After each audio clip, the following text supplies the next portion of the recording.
Today, we're going to talk about probably the most important topic for any marriage. All right. It's um, it's a topic that is so easy. Everyone wants to do it. Everyone does. I haven't met a single person that didn't want to be good at this. Haven't met a single person that isn't actually pretty good at this. Some better than others. Some really dive deep into understanding the use of this tool and even can use it to manipulate others, use it to get understood, to get their point across, to negotiate, to bargain. Yeah, we're talking about communication. Communication, simple dialogue. Now, the first thing that we have to get out of the way when you're trying this at home, when you're going to try this exercise, and I might even do a small role play. I hate role plays, honestly, but I might do a small role play just to show some of the mistakes that I see day after day in a clinic that I operate. That this clinic is around high conflict. It's around people that have a desire to work things out, but seem to get caught up in these traps of incorrect discussion. So the first trap is dialogue versus monologue. Monologue is I lecture to you. Like right now, this is a monologue. I'm telling you stuff. Right now, that's all I'm doing is just telling you stuff. I'm telling you stuff and you're listening to what I'm telling you. And so if you think about it through that lens, you're going to you're going to decide, do you want to do a monologue with your person or do you want to do a dialogue with your person? And I'm just going to set this setting a little bit different there. If you want to have a monologue, sit your partner down and say, "Be quiet. I'm going to teach you stuff." And just find out how well that goes for you. Okay? Now, monologue is for generally for lessons, for lectures, for when you get asked to speak at a fireside or a town meeting, a town hall meeting, whatever it is. A monologue is more about you telling someone else about a specific topic and they're just to take it in. Dialogues are different. In communication, dialogues are more important. Dialogues are where we have a discussion together. Now, in order to have a discussion together, I shouldn't tell you how you think and feel. If I always say this, do you want to work both sides of the relationship or just your side of the relationship? If you stand your side of the street, you share what you feel. If I stay on my side of the street, I share what I feel. Like, I think that this is what's going on instead of you don't care or you don't think about this. And so it might look a little bit like this. Pretend I'm with my twin brother here. And I say to my twin brother, you don't even care about this house. You don't care to keep it clean. You don't care to help out. You're really just, you're selfish and you really probably don't even like living with me. My brother would then say, I don't know what you're talking about. You're the one that's just like, I don't get why you think I'm selfish. I do more than you do around here. I don't get why you say that I'm not helping out. I probably do more outside of the house than you ever do, just because maybe you do some of the inside more than I do. I still more than make up for it. See, in that conversation, what we're doing is telling each other, like I'm telling him what he's thinking and feeling, and he's telling me what I'm thinking and feeling. We're never going to get anywhere because I'm just going to keep defending what I'm thinking and feeling by throwing jabs at him. Now, what if I did this? I feel sad and a little frustrated that it appears to me that I just don't get enough help inside the house. I'm not sure what you think about it, but could we have a discussion about that? Oh, definitely we could have a discussion about that. I'm sad that you're feeling frustrated. From my perspective, I do a lot of work outside, and while I'm doing that, you get stuff done inside. And in my mind, it was fair. but we should have a discussion and just make sure we iron out the difference so that we can make sure that it's fair. See, we got something done because we both spoke for ourselves. Do you see how simple that is? You always, you never versus I feel this because this experience. You can't really argue with my experience. So question number one, do you want a dialogue or a monologue? And question number two, would would you like a brand new discussion with your spouse, or do you want to revisit history and tell your spouse everything they've done wrong throughout time so that you can like beat them down into listening to you and agreeing with you? So it would be like, hey, I feel sad that we haven't went out on a date, and I'm wondering if that's something we can do. Versus, you haven't taken me on a date for like 6 years, and I don't think you even like to date me. You see, the first one, I'm probably going to get a date. The second one, I'm probably just going to get an argument about whether in 6 years we've actually never went out. So really, do you want to have a brand new discussion? Question number two, do you want do you want to start like right now and talk about a topic, or do you want to talk about the past 6 years or the past 20 years or the past 20 minutes and just beat them up? Okay. So those two things are super important. Do you want a dialogue where you um, share how you feel, or do you want a monologue where you tell the other person stuff? And would you rather have a brand new discussion, or would you rather have a discussion about all the faults and weaknesses that have gone on in the past? So different things that the people tell me. I really don't want a dialogue. I hear this. I don't want a dialogue. I really don't believe that he'll tell the truth. I don't believe he'll tell the truth. I don't think he loves being around me. I don't think he sees me in a good light. I don't think he even sees the kids in a good light. I think he just sees negative and he's critical. Okay, people will say that. Now, that person that said that was speaking for the other person, was judging the other person, and really basically said, I don't want to hear anything back. I'm just going to judge you and I want you to be quiet. Another person said about his spouse, he goes, I don't need a conversation with her. I already know exactly what she thinks about it. And so if you already know what someone thinks about it, then I guess you're a mind reader because it's literally impossible to know. Now, then the person said, because I said this to him, he said, yeah, but just yesterday she said this, she said this. And I go, okay, so today, ask if she still feels that way. Ask if she still believes that.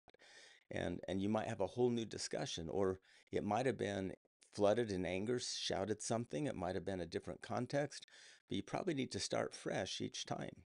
So to be an excellent communicator, you've got to do some things. To be an excellent communicator, to have dialogue with people and to deepen your conversation, there is some rules to that, and the rules really aren't that hard, okay?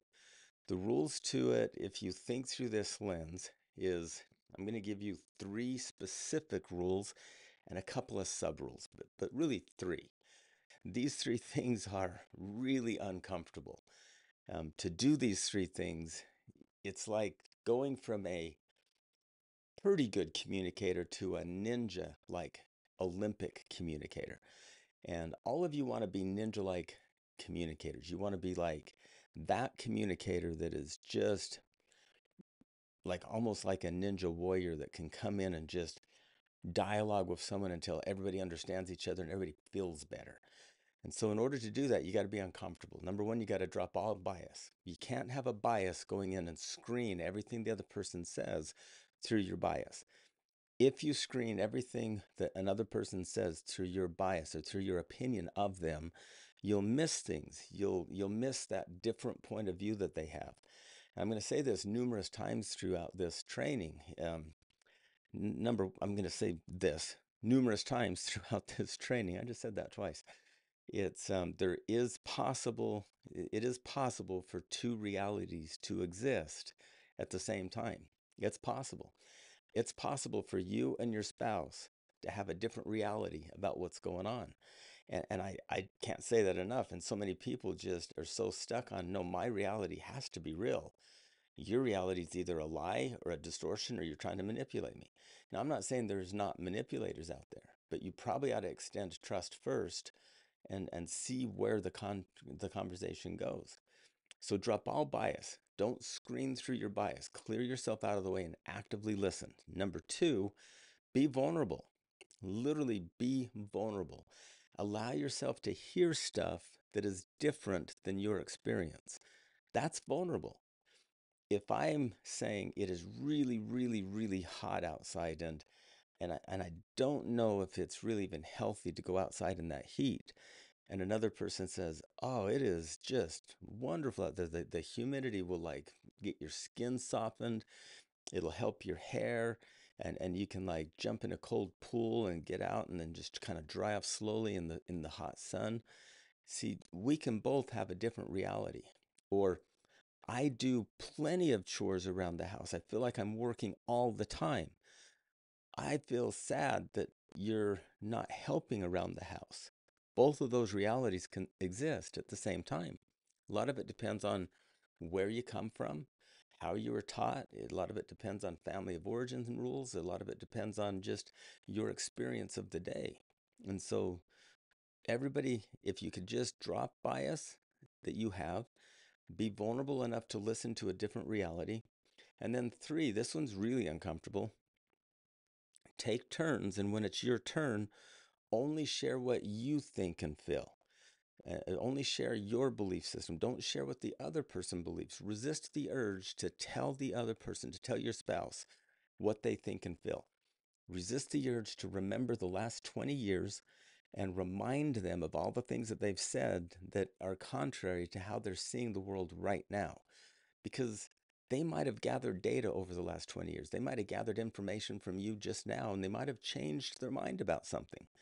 So you can either say, "You don't care enough to help me around the house because you have no respect for me." So that's me telling my spouse how they feel and how much respect they are allowed to have. Or I can say, "I really don't feel respected by you right now because of how little I see you help with chores. Does this make sense to you, or am I seeing it wrong?" See, one is being vulnerable. One is clearing my bias out of the way by expressing it. And then I'm going to set it on the table, and then I'm going to really actively listen to your response on if you see it the same or if it doesn't make any sense. So dialogue is a process that really rises above conflict, and it'll really clearly generate a deeper, more romantic connection with your spouse. It can be on chores, it can be on cleaning the bathroom, and it'll be a romantic conversation if you get above the conflict and deepen your connection through conversation, through dialogue. So if I share how I see the world and then I set it on the table and just let it sit there, and I have no judgment of you. I just want to know how you see the world so that I can put it on the table by mine, and then we can look at it together. That's deep. That's connecting. And so, can you see how that would be romantic if you're disciplined enough, ninja like communicating enough to do it? So, those three rules are important. If you just go back to remember them, drop your bias. Don't have a bias against your spouse. Don't have a knowing of what the spouse thinks and feels. Let go of all that and just actively listen. Be vulnerable enough to listen to a different point of view, and then only share your experience. Stop sharing your spouse's experience. Okay. So, dialogue is that process of doing that. Now, dialoguing, when you want it to be romantic, when you want it to be focused on getting to an agreement at the end or getting to a shared understanding, shared vision of where we're going, do one topic at a time. Okay. Sometimes couples get like 15 topics out on the table all at the same time. You can't keep track of 15. So have a little notebook there and jot down side topics that you need to get to.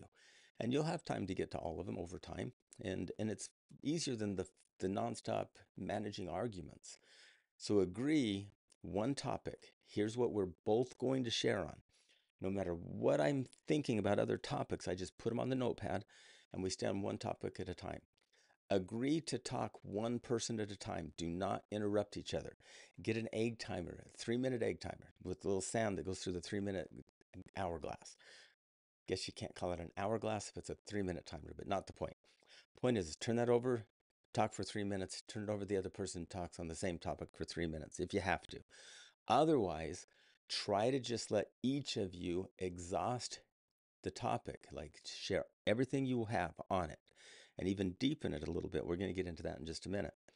So agree to talk about one topic and one person talks at a time. Now, during these dialogues, there's two roles that a couple will take, you and your spouse. One will be the speaker and one will be the listener. Sounds easy, right? Speaker, listener, sender, receiver. When you're the speaker, it's your turn to talk. When you're the listener, it's not your turn to talk. The listener actively listens and then helps the speaker deepen their conversation. Okay.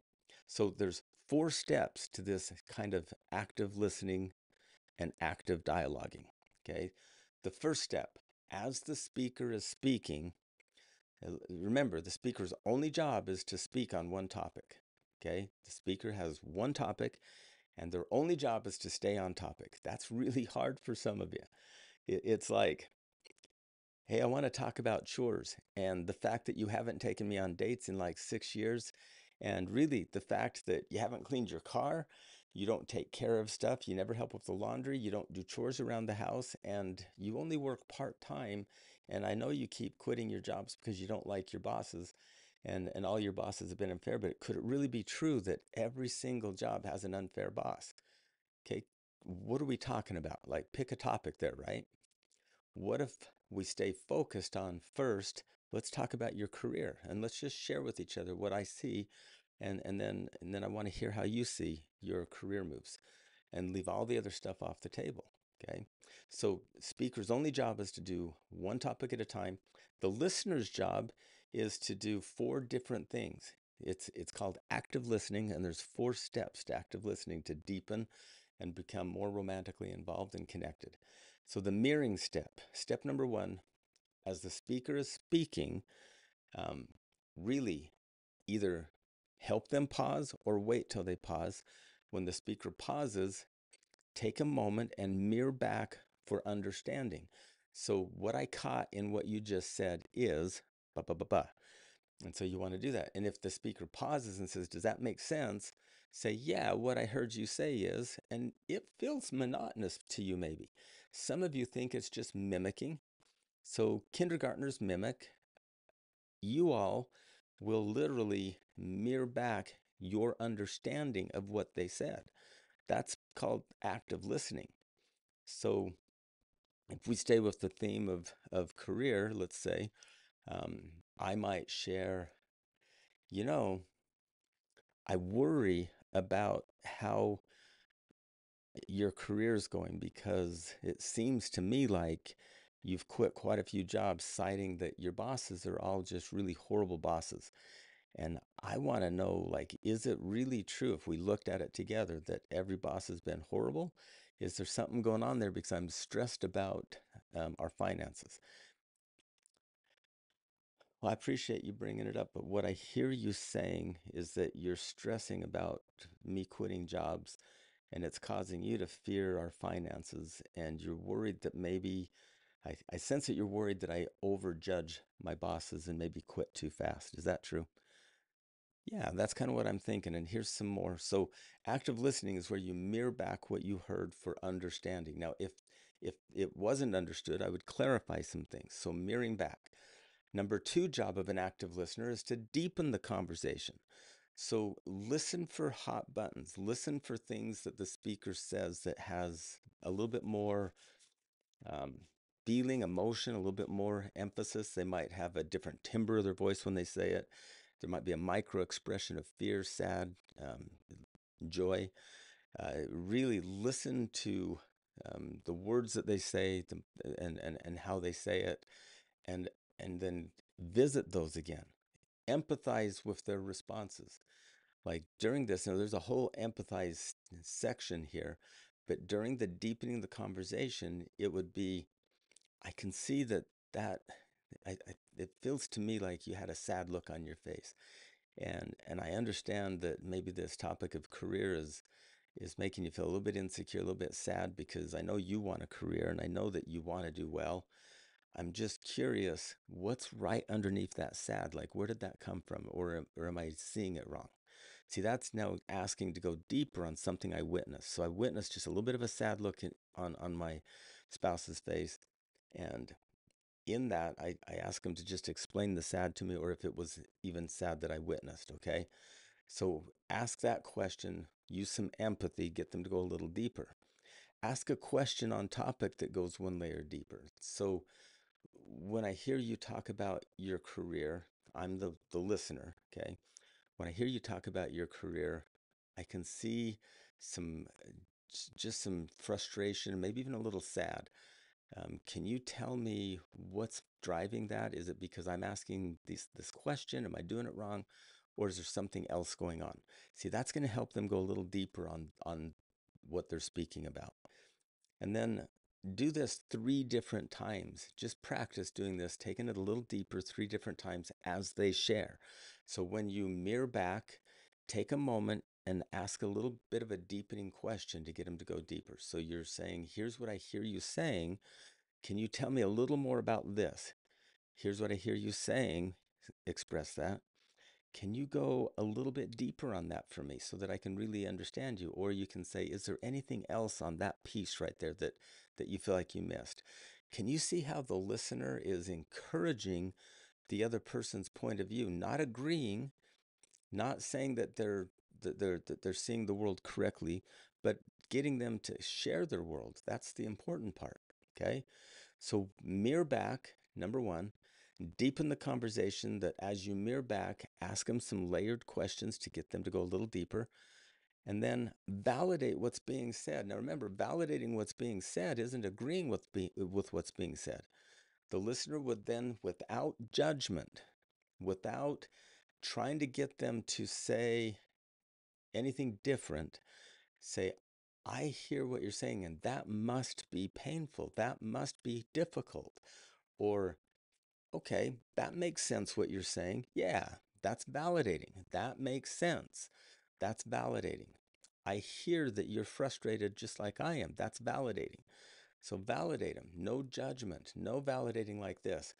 Well, I guess you can say that you're frustrated, but it's not helping you keep your jobs. See, that's not validating. That's chastising. So be wary of like covertly just trying to change them, trying to mold them, trying to tell them how to feel. And also really resist chastising, because this is supposed to be a romantic connecting experience. Fourth step, empathy for the speaker's experience. So if you walk in their shoes, if you feel the world through their eyes, so many people in my office use empathy to to make the speaker listen through their eyes. So if I'm doing empathy wrong, the speaker just told me how sad they were about their job, about how they do feel like they quit jobs too quickly, but they don't get along with their bosses, and that's real to them. I wouldn't say this. I wouldn't say, yeah, I can see you're sad, but if you would just learn to get along, if you would just quit being so obnoxious, it would go better for you. That's not empathy. Empathy is, I can really see that you're sad, and I can see that this is causing you a lot of turmoil, and I feel for you. I feel that I would probably feel exactly like you if I was in your shoes. Yeah. And I'm sad that you feel that way. I'm sorry that you feel that way, but I really just want you to know that I'm here for you and I understand what you're saying. Is there something else on that you want to express to me? You see, so I'm also there asking them to go a little deeper. So empathy for another person's experience. I always tell the story, and if you're not a New Testament reader, that's fine. It's still a wonderful um, expression of empathy. Jesus is in this town with his disciples, with his apostles, and he gets word that his friend Lazarus is really, really sick and probably not going to last much longer. And Mary and Martha have called for him to come and help Lazarus. And they have a feeling that he can heal Lazarus and that he can give him a blessing. And so Jesus is saying, okay, let's get our tents and everything and let's head to Lazarus. Now, on their way there, it's quite a walk because they didn't have cars, right? This is way back in New Testament days, about it's 30 B, 30 AD. I don't know how you'd word that anyway. Way back then, no cars, and they're walking and they're walking, and Jesus gets distracted a ton. He's got a lady touching the hem of his um, cloak, and he's got some healing to do, and he's got people to talk to, and everybody wants a little bit of his time. And so he takes a while getting there. And somewhere during his journey to Lazarus, Lazarus dies. And Jesus feels that, and he knows that there's going to be some struggles. And as he's going, he rolls into a town where Mary and Martha live, and Lazarus is now dead, and he's been put in the sepulcher, buried in a sense. He's got the funeral cloth on and everything. And as Jesus walks up, he's got a plan in mind that he's going to raise Lazarus from the dead. Okay, and he's got this knowledge of what he's going to do, and he's got these gifts that he's able to do such things. And as he comes up, Martha's angry with him. Mary's disappointed in him, and they tell him so. They tell him, like, you're never here on time. You always help everybody but your best, closest friends. And we're just really disappointed in you. And Martha says, you're just always like slowing down and like chit-chatting with people. And I'm sure at that moment Jesus felt a little bit angry, could have felt frustrated, could have felt like they were just nagging him. He could have said, Martha, calm yourself down and go sit over there. Mary, stop with the disappointment. I don't need to be guilted into things. And then went and healed Lazarus and then said, see, told you so. You're both just dumb. He could have done that, right? But he's Jesus. What he did instead, if you read it, it's a two-word verse. He says, Jesus wept. So if you think about it, he knows he's going to raise Lazarus from the dead. He's got a plan. He knows that he's not too late. He has this deep inner knowledge, but he put himself in Mary and Martha's shoes. He literally walked in their shoes and he said, they don't know I can raise him from the dead. They don't know that I have a plan. They think that I'm too late. That would be really painful. They believe Lazarus is gone and that it's because I didn't get here on time. They believe that. I know they're wrong, but I also walked in their shoes and know how they feel. That makes me really, really sad because I'm feeling what they felt while I was coming. And he wept with them. He didn't chastise them. He didn't tell them to stop feeling bad. He let them feel how they were feeling, and he wept with them. And then he went and healed Lazarus and helped move them to another place. Now, once he healed Lazarus, that was new data. They had to update their data banks about Jesus, and they were grateful, thankful, and sad that they were so harsh. So the idea is empathy is the antidote to all of this. I want you to think through that lens of empathy being the great antidote for so many things in your life. I want you to understand that it takes a lot to use empathy. It takes really being humble enough to get in someone's shoes and get yourself out of the way.